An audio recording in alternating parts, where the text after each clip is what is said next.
And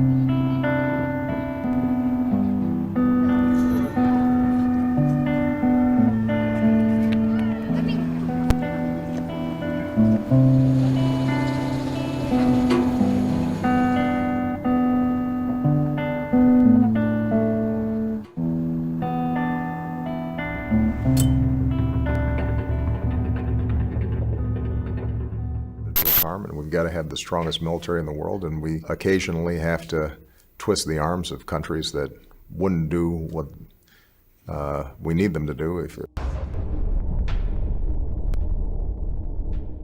Nosotros podemos fijar una fecha en que el petróleo comienza a ser una materia apetecible de las grandes potencias. Podemos fijar 1911, cuando Winston Churchill, primer lord del almirantazgo británico, ordenó que todos los buques de la Armada Imperial pasaran de carbón a diésel. Y Venezuela se incorporó a esa danza del petróleo con fines estratégicos, porque su petróleo fue explotado por compañías de los dos grandes imperios de la época, tanto el imperio moribundo como el naciente, Inglaterra y luego Estados Unidos. Y desde 1925 hasta 1961-62, la mayor cantidad de petróleo exportado del mundo salía de Venezuela. No Venezuela, sino las compañías petroleras instaladas en Venezuela eran los mayores exportadores de petróleo del mundo. Cuando se funda la OPEP en 1960, Venezuela producía más petróleo que todos sus otros miembros. En el 60 producíamos el doble de lo que producía Arabia Saudita. Y la importancia geopolítica que determinó aquí golpes de Estado, invasiones, amenazas. Guerra. Inglaterra y Alemania atacaron a Venezuela al amanecer. La Guaira, 9 de diciembre de 1902. 15 vapores de guerra alemanes e ingleses invadieron aguas venezolanas y apresaron 6 barcos de guerra venezolanos. Las fuerzas inglesas y alemanas están desembarcando en La Guaira. Están ocupando Maiquetía y Macuto.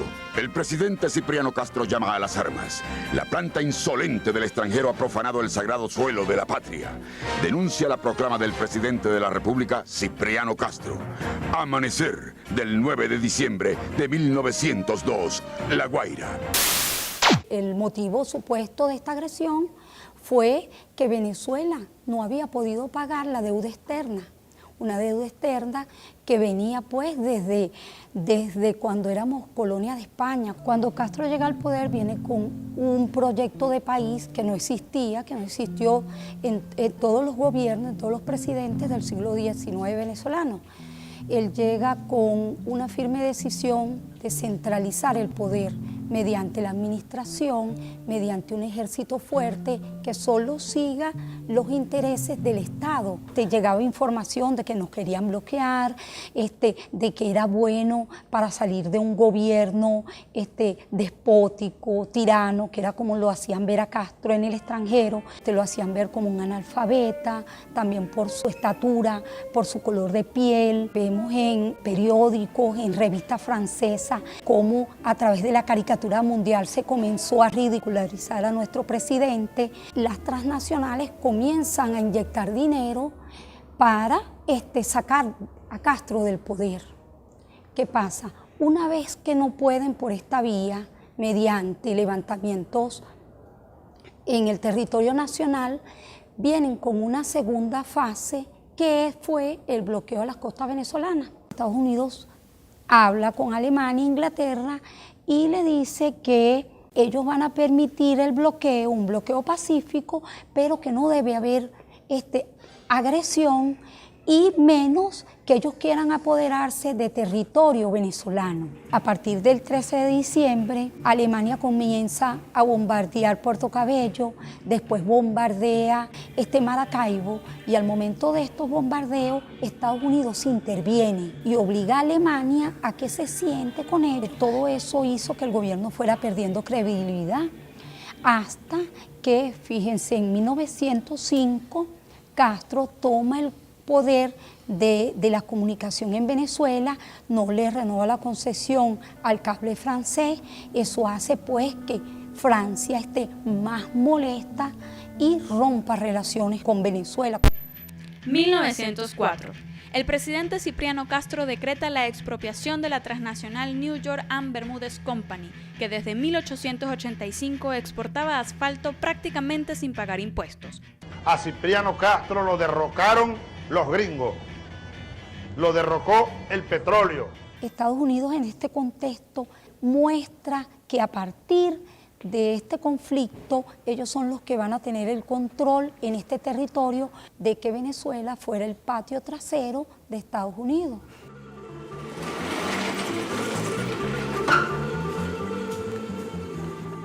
Se alza contra el gobierno comandante desconocido y se rinde por ahora. Caracas, madrugada del 4 de febrero de 1992. Urgentísimo. Un comandante paracaidista desconocido se alzó hoy contra el gobierno de Carlos Andrés Pérez. Los rebeldes comandados por el teniente coronel Arias Cárdenas tomaron Maracaibo. Enfrentamientos en muchas ciudades del país. Los revolucionarios atacaron el Palacio de Miraflores y la residencia presidencial de La Casona. El presidente Pérez escapó milagrosamente.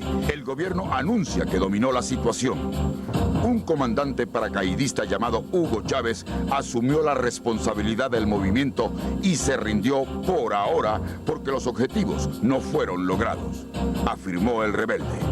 Esa fuerza inmensa que es y será el movimiento bolivariano, aliado en un gran frente nacional, donde se integren las diversas fuerzas sociales del país y del continente, por qué no decirlo así, vamos a tomar el poder y vamos a transformar este destino venezolano.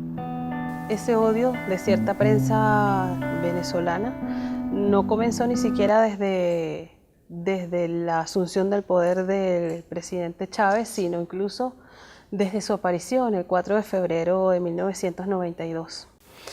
Desde ese mismo momento comenzaron a satanizar su figura y su proyecto que reivindicaba el bolivarianismo.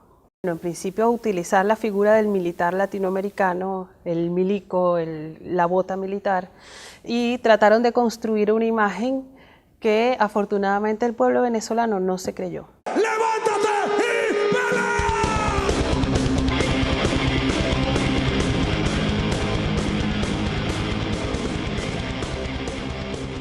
Jamás pudieron tragar la llegada del comandante Chávez. Primero porque era negro, sambo, no tenía un grado, un diplomado, ni formaba parte de la burguesía. Ya por ahí no les caía bien Chávez. El pueblo invisible lo visibilizó, los pobres, el 80% cuando llega Chávez era pobre. El 40% era prácticamente una pobreza extrema. Él le dio voz, le dio voto y le dio poder al pueblo. Eso ya era algo que no se podía tragar. Como en todo el mundo, los dueños de los medios en Venezuela son los quienes manejan el poder económico.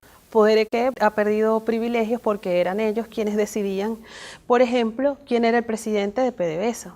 Eran ellos quien decidía quién era el presidente del Banco Central de Venezuela o el ministro de Relaciones Exteriores. El presidente Chávez siempre contaba una anécdota que apenas asumió el poder fue llamado por los dueños de estos medios para reunirse y discutir sobre el nuevo gabinete.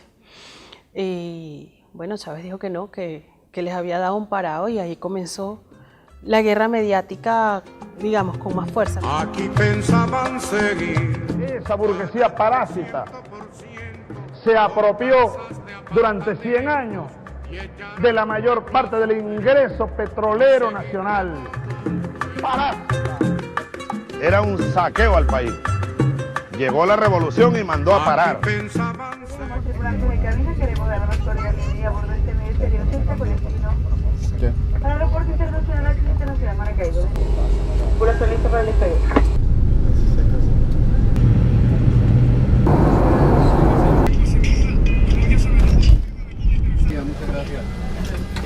¿Cuáles desafíos plantea esencialmente Chávez?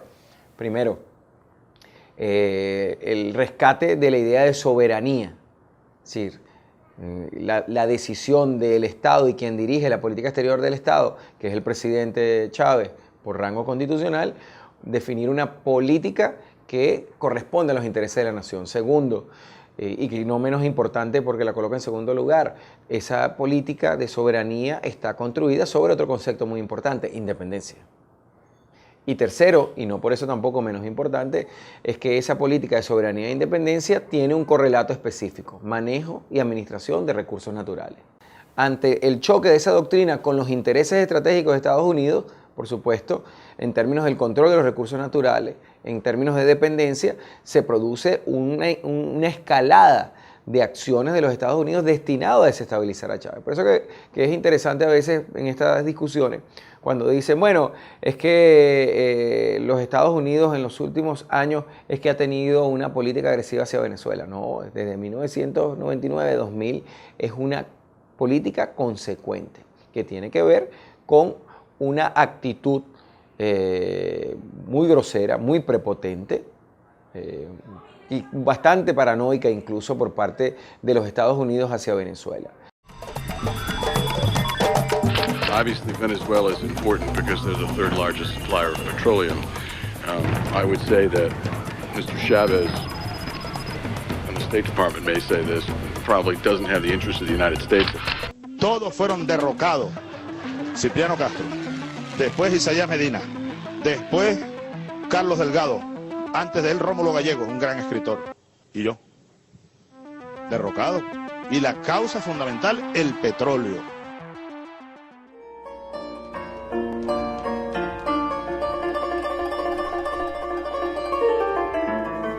Según British Petroleum,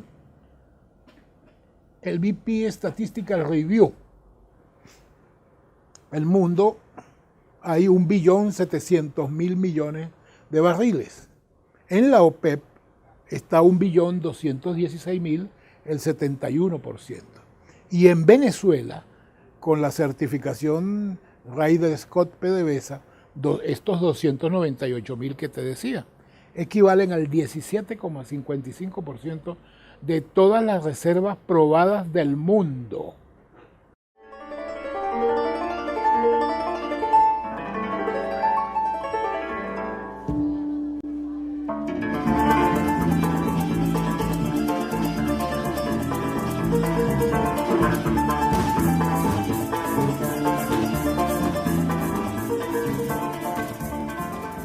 Pero el Servicio Geológico de los Estados Unidos saca una cuenta que da que nosotros somos el 28% de las reservas probadas del mundo. O sea, más de la cuarta parte del petróleo del mundo probado que se puede recuperar está en Venezuela.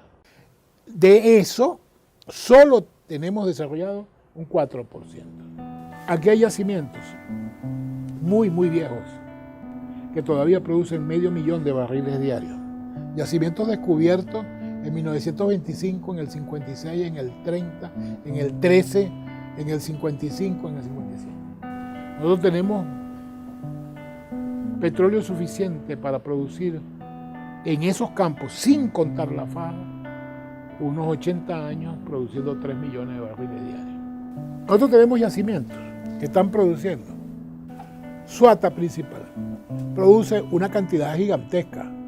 Produce más que Ecuador, un campo. Y va a durar, a esa tasa de producción, 532 años. Aquí hay uno que va a durar 1942 años.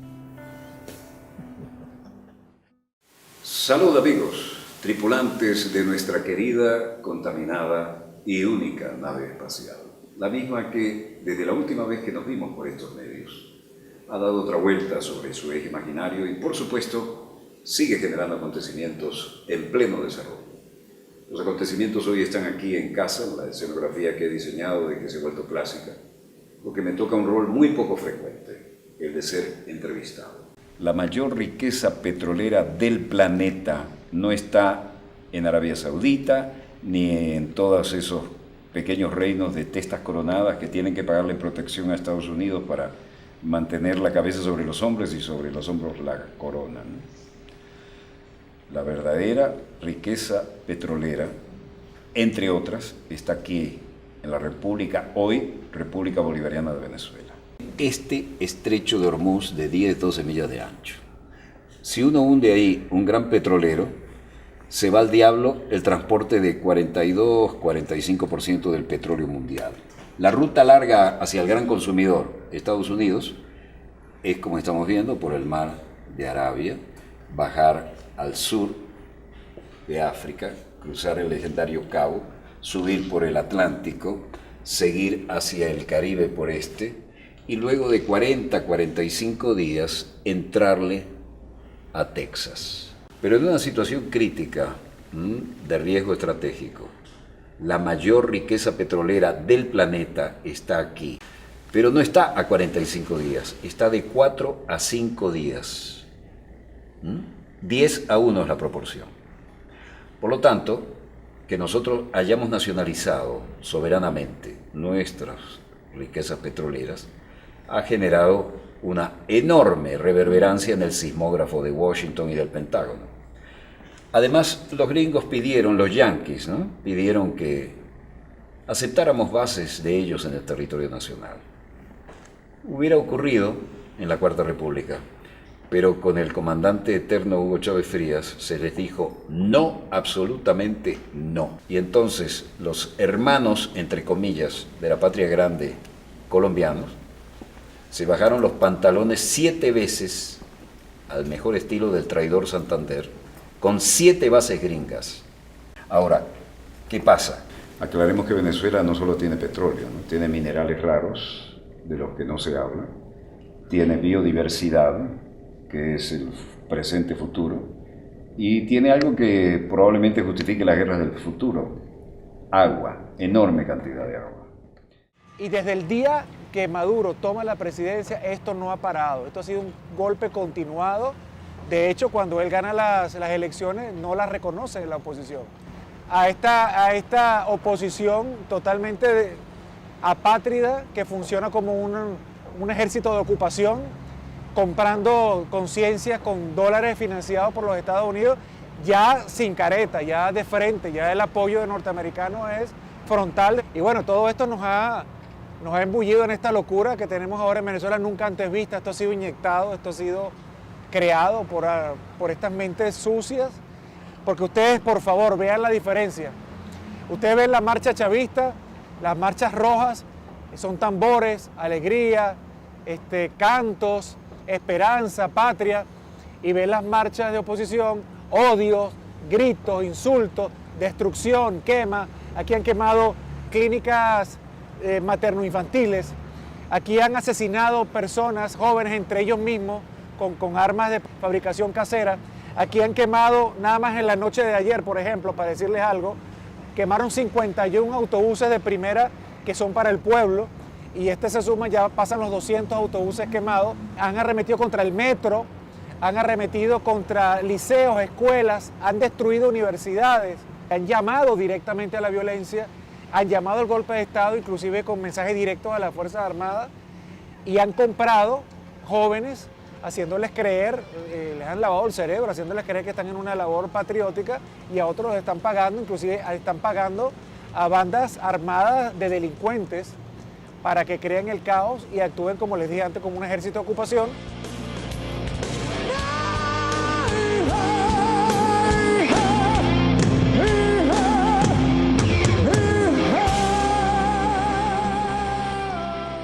Hay una población cautiva, creyendo que ellos efectivamente están luchando por la libertad, que nosotros somos realmente un pueblo oprimido, que nosotros somos realmente un pueblo al que le han quitado todas sus libertades y que antes vivían mejor. Gente que sabe que eso es mentira, pero que ha sido engañada al punto de creerse esa falsa realidad, que con una campaña mediática como la que ha sufrido Venezuela durante 18 años, en otro país ya no estuviera el gobierno revolucionario. Hay un periodismo que no está interesado en la paz, que no está interesado en el diálogo, por ejemplo, sino que desde sus artículos, desde sus programas, intentan profundizar las diferencias que existen en el pueblo venezolano, y si no existen, generarlas, entre, digamos, los dos modelos que están en pugna.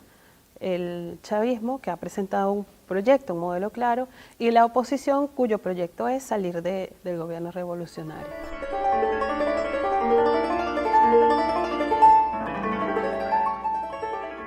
Durante todos estos años se ha construido una imagen sobre Venezuela. Y es una imagen que se ha distribuido a través de todas las fuentes informativas posibles. Deportistas, artistas, cantantes, es decir, en todas las fuentes informativas tú encuentras información distorsionada sobre Venezuela. La gente en el mundo se ha convertido en una venezolanóloga, o sea, son expertos en Venezuela, pero no han pisado nunca este país, no tienen relación directa con lo que verdaderamente aquí está pasando. Los periodistas de Venezuela vinieron a contar una historia que les dijeron, vayan y cuenten el hambre de Venezuela, cuenten las colas por los alimentos en Venezuela, cuenten la necesidad de medicinas. ¿Qué pasaría si esas mismas órdenes las recibieran para contar Colombia? ¿Qué pasaría si esas mismas órdenes las recibieran para contar Brasil? ¿Qué pasaría si esas mismas órdenes las recibieran para contar México? Pero cuando te mandan a cubrir México, no te mandan a cubrir el hambre, la falta de medicinas, la dificultad para acceder a servicios públicos, no te mandan a contar otras historias. Y eso es lo que está pasando de una manera muy evidente, es muy claro. Los periodistas extranjeros vienen a contar la historia que les han mandado a contar. Las imágenes en vivo de las movilizaciones opositoras en la autopista, en una gran avenida de Caracas, llegan, están retenidos por la Guardia Nacional, hay confrontación, hay gases lacrimógenos. Esa es la imagen que se repite, pero aparte de ese pequeño lugar de Venezuela, están ocurriendo una cantidad de cosas que los medios internacionales no están cubriendo, y no los están cubriendo no porque no sean capaces de cubrirlo o porque no tengan periodistas talentosos, es simplemente porque la instrucción, la orden es venir a cubrir las historias que el medio quiere escuchar. Pero se pierden de algo que está pasando en este país que sí es único, y es el empoderamiento de la gente de base, y que explica en buena medida por qué el gobierno de Nicolás Maduro y antes el gobierno de Hugo Chávez no se ha derrumbado. Hay varios pilares para el modelo bolivariano, por supuesto, pero una de las cosas más importantes es cómo esta gente entiende hoy el hecho político, incluso aquellos que adversan el proceso bolivariano. La discusión del pueblo venezolano sobre la política no se está dando en ninguna otra región de esta parte del planeta donde nosotros vivimos, y eso no lo vienen a contar los medios internacionales, porque el interés es muy claro, es construir un estado de opinión sobre Venezuela que permita una segunda, tercera fase de agresión y de intervención sobre el país que desde mi punto de vista ya comenzó.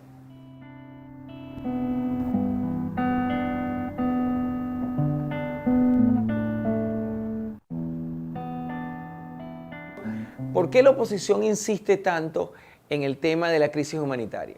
Porque en el derecho internacional humanitario existe la figura de la injerencia humanitaria, es decir, un país que sufra hambrunas, terremotos, catástrofes, se produce toda una oleada de intervención humanitaria.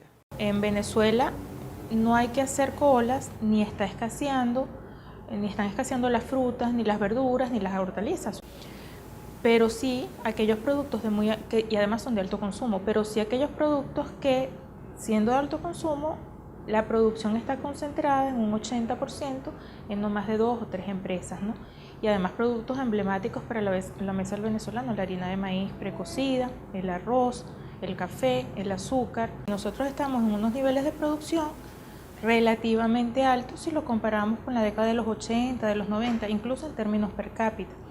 No es la caída de la producción lo que está explicando las colas de algunos productos, ni tampoco el incremento de los precios.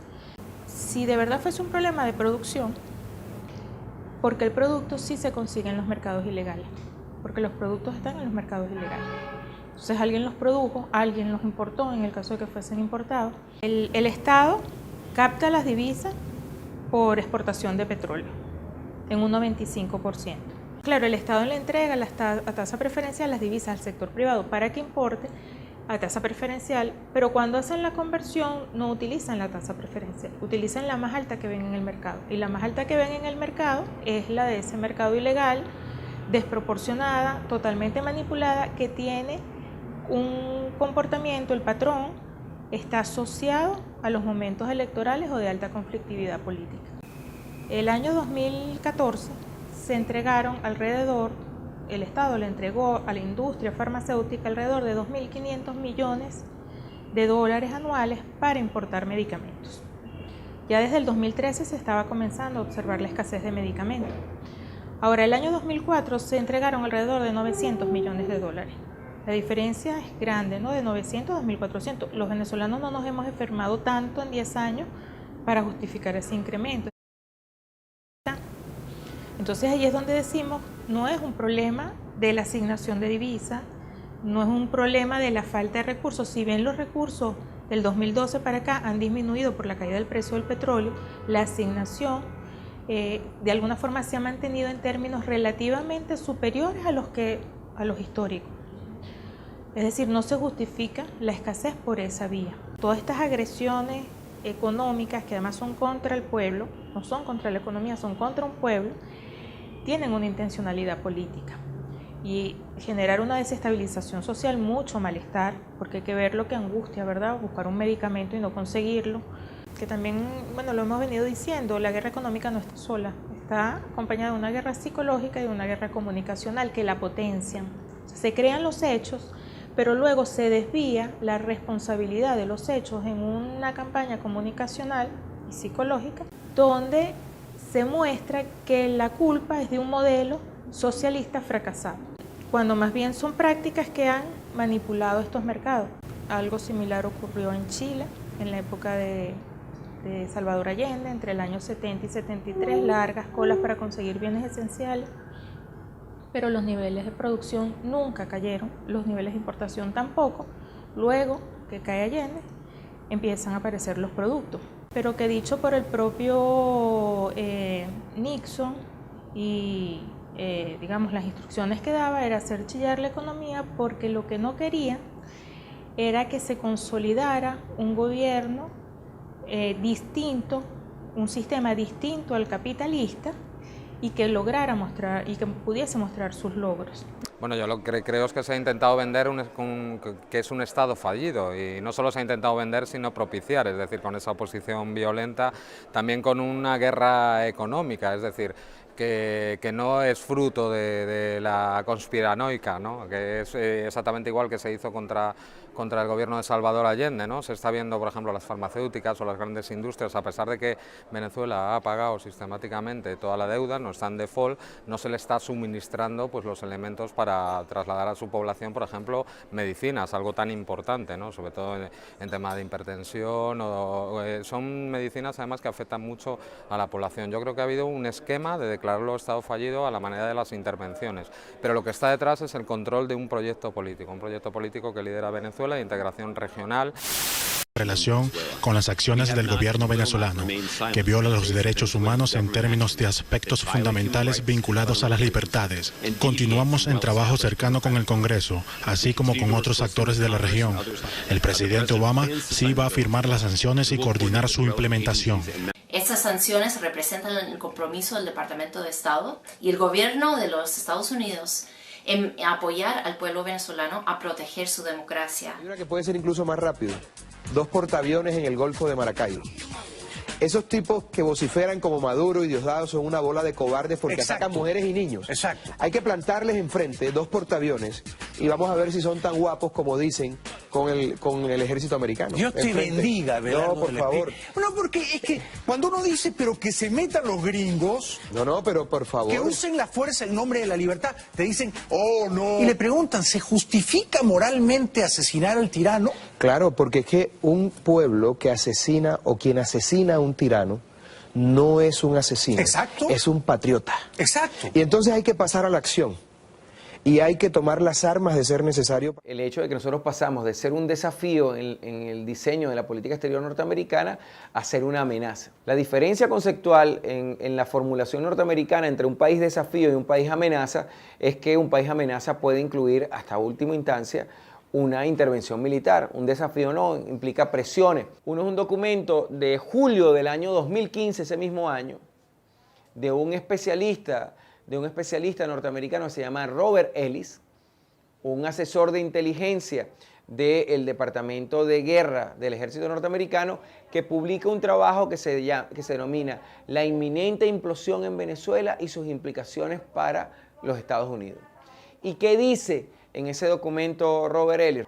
Venezuela está en una situación de inestabilidad. el presidente Nicolás Maduro no tiene la capacidad de mantener el orden y la inestabilidad en Venezuela va a generar una inestabilidad en la zona y ante eso tiene que actuar los Estados Unidos.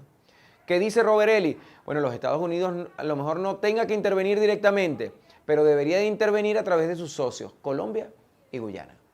Bersinki también ha sido el principal auspiciante de lo que se llama la tesis del caos constructivo. ¿Qué es el caos constructivo? Generar una situación de desequilibrio económico, financiero, social, militar, para producir un reacomodo de un país no amistoso a los intereses norteamericanos o en su defecto, y esto lo quiero subrayar, producir una cesión de su territorio, al estilo de Libia o al estilo de lo que intentan en Irak con el norte de Irak y los turcos o con Turquía, o lo que están intentando con Yemen para sacar el oleoducto para permitir el trasvase de los puertos que están sobre el Golfo Pérsico. Y aquí pretende aplicarlo y se pretende aplicar a través de Colombia. Ese último informe que yo te señalo de Robert Ellis es contundente. Colombia es clave en esto. No es fortuito entonces la concreción del acuerdo de la OTAN y saldría mucho más barato si logran la secesión de Maracaibo a Colombia. Ese es el proyecto geopolítico. No puedo derrumbar al gobierno de Chávez o de Nicolás, es la tesis del secesionismo. Es muy sencillo, para explicarlo así. ¿Qué tipo de Estado opera en la frontera colombiana, del lado colombiano? ¿Y qué tipo de Estado opera o funciona o tiene competencias en el territorio venezolano?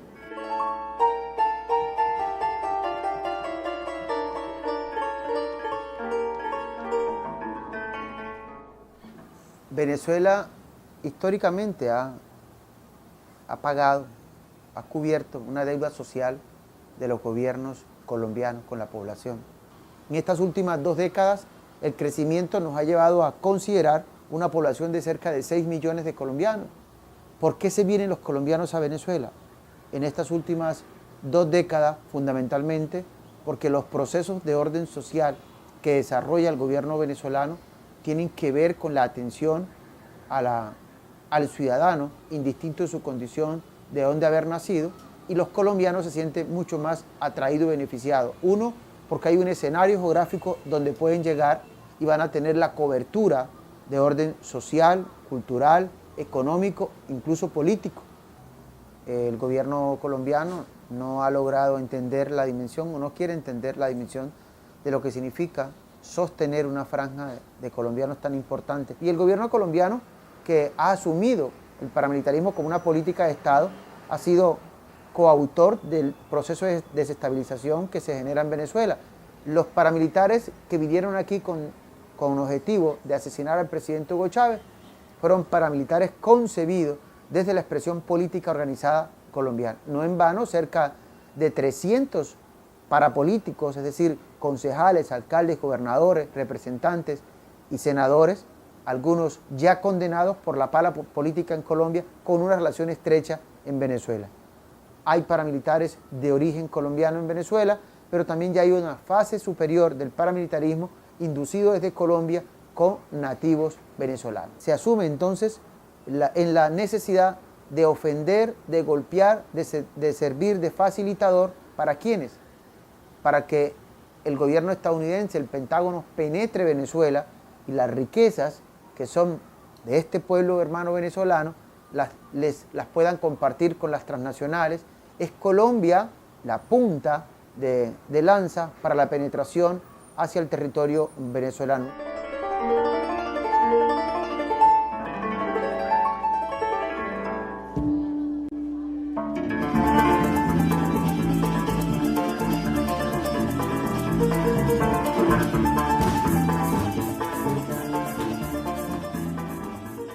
Obama nos caracterizó como una amenaza extraordinaria e inusual. Trump está súper de acuerdo con eso y nos menciona directamente en ese Energy Plan, America First Energy Plan. Ahí menciona Venezuela, Irán, Rusia. Objetivos así de que... las amenazas militares son reales, o sea, no solo está, por ejemplo, en las maniobras militares que se han hecho hace poco con decenas de países, incluso países europeos, delante de las costas venezolanas, como también las declaraciones del almirante de la flota del Pacífico en el Senado, diciendo que Venezuela es un problema de narcotráfico, de terrorismo, etcétera, etcétera. La cosa que me mantiene despierto en la noche con respecto a Venezuela es si hay alguna crisis humanitaria importante, es decir, un colapso de la economía, al punto en que necesiten desesperadamente alimentos, agua y cosas como esas. Y entonces podríamos reaccionar a eso, y lo haríamos. Ahora, cuando no puedes tumbarlo desde adentro y se genera una crisis, entonces humanitariamente, para evitar una crisis humanitaria, para evitar derramamiento de sangre más grandes, para evitar que se extienda esto a países vecinos, aparecen gente de buena voluntad que dice esto es un problema de seguridad hemisférica y hay que actuar ya. Porque tenemos la verdad de nuestra parte y no vendrán unos asaltantes de la oligarquía interna de la derecha extremista con el guión escrito por el Departamento de Estado a asaltar el poder político de Venezuela. Se equivocaron con nosotros, se equivocaron de país. Un gobierno que respete a los pueblos de América Latina, a la América de Simón Bolívar, carajo. Váyanse al carajo, yanquis de mierda, que aquí hay un pueblo digno. Sépanlo, estamos resueltos a ser libres, pase lo que pase y cuéstenos lo que nos cueste. ¡Ya basta! ¡Ya basta!